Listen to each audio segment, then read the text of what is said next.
Assalamualaikum warahmatullahi wabarakatuh. Bagi para pejuang akhir, ada nggak nih yang mau lulus tepat waktu? Jadi di video kali ini saya ingin sedikit sharing ya terkait salah satu strategi untuk selesai tugas akhir tepat waktu. Nah, apa itu? Simak videonya.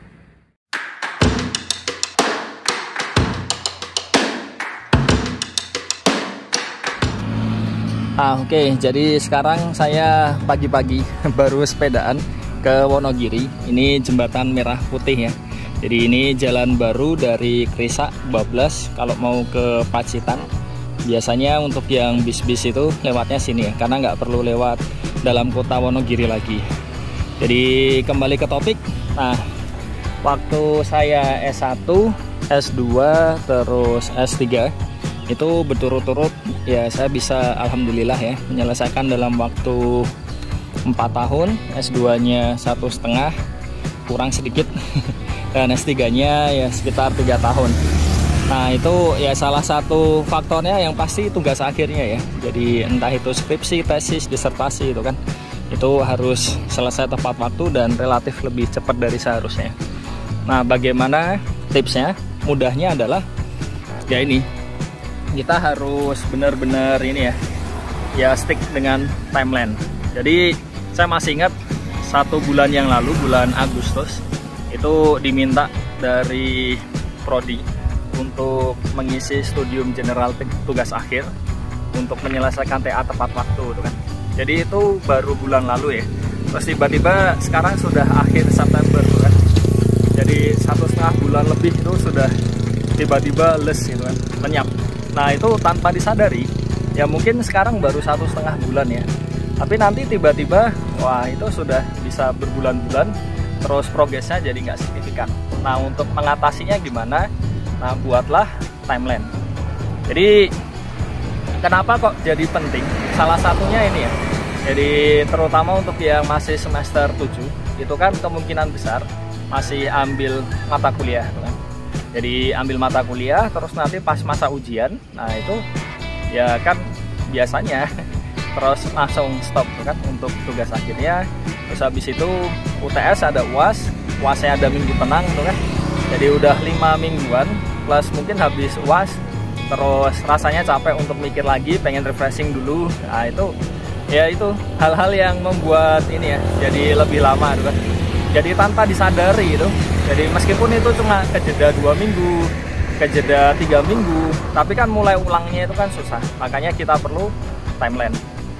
Nah, timelinenya itu bagaimana? Ya mudahnya adalah disesuaikan dengan target masing-masing gitu kan. Jadi pengennya itu misalkan ya, ujian TA1-nya kapan? Nah, ujian TA1 kapan? Itu otomatis ya nggak mungkin kan serta-merta wah submit proposal terus ujian, kan nggak. Pasti butuh menyesuaikan waktu dengan dosennya dan lain-lain kan.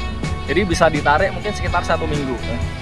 Atau ya kalau TA1 kan ini ya, kalau yang di Departemen Matematika itu kan ya hanya dosen pembimbingnya ya, jadi relatif lebih mudah. Jadi ditarik 1 minggu pun juga nggak ada masalah. Nah, untuk dari submit itu tentunya ya bukan serta-merta ketika draftnya selesai terus disubmit, kan tidak ya. Jadi ada standarnya kan dari dosennya juga. Jadi tentunya dikasih ke dosen, terus nanti ada revisinya ya. Jadi dari dosen pembimbing itu otomatis ya butuh waktu juga kan untuk membaca kan. Dan dari adik-adik juga untuk merevisi kan juga butuh waktu kan. Jadi dari submit itu kan berarti ditarik lagi. Nah, itu sekitaran ya 1-2 minggu sebelumnya kan, otomatis ya. Nah, dari final ngetiknya itu otomatis apa? Ya finalisasi, ngecek ketikan terakhir itu kan juga dibutuhkan. Jadi nah itu nanti ditarik lagi sebelumnya. Dan endingnya apa? Endingnya adalah kita juga bisa membuat target-target dari sisi materi ya. Jadi materi sampai sini untuk sampai selesai, dasar teorinya itu kan. Nah, itu kan otomatis ya harus ditarik sekian bulan sebelum. Jadi dari situ perjalanan menuju ke sidang TA1 itu kan kelihatan ya. Jadi kita butuh untuk menyelesaikan materi ini maksimal kapan, materi itu sekian kapan kan, terus ketikan sudah mulai kelihatan bentuk finalnya kapan, finalisasi sendiri itu kan finalnya kapan, submit ke dosen pembimbing, nah itu kapan ya. terus nanti revisi maksimal kapan dan sampainya kapan, ujiannya kapan. Nah, jadi itu ya paling mudahnya seperti itu. Dan itu juga berlaku untuk yang ini ya, yang sidang skripsi ya. Jadi yang TA2-nya atau mungkin yang tesis kan. Jadi tesis ya kurang lebih hampir sama, cuma membedakannya adalah ini. Karena dari sidang, dari summit ke sidang itu yang dilibatkan kan lebih dari satu dosen. Nah, itu bisa butuh waktu agak lebih lama. Jadi idealnya ya biasanya diberi jangka waktu agak lebih panjang, itu aja.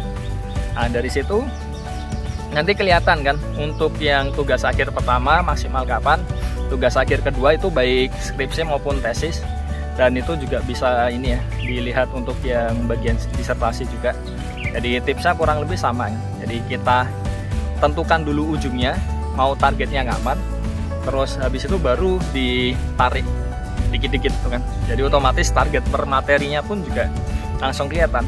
Nah, kenapa kok itu penting ya? Sekali lagi, karena kita tidak tahu, kadang-kadang terdistraksi itu kan oleh kegiatan-kegiatan, terus tiba-tiba waktunya lenyap aja. Dan itu yang dirasakan tidak hanya dari mahasiswanya ya, jadi dosennya pun juga merasakan hal yang sama kan.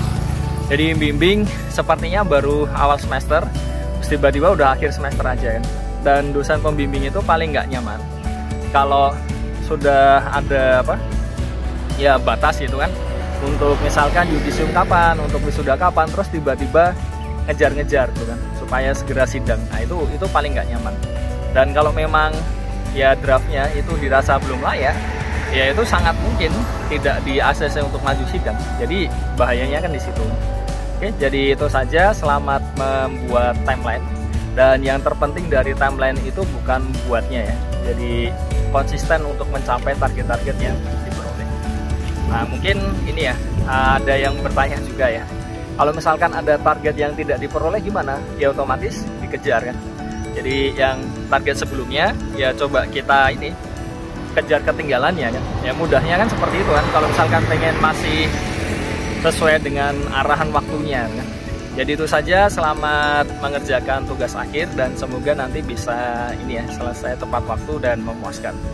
Jadi salam dari Wonogiri, ini melanjutkan perjalanan lagi. Ini baru istirahat sebentar ya. Terima kasih. Assalamualaikum warahmatullahi wabarakatuh.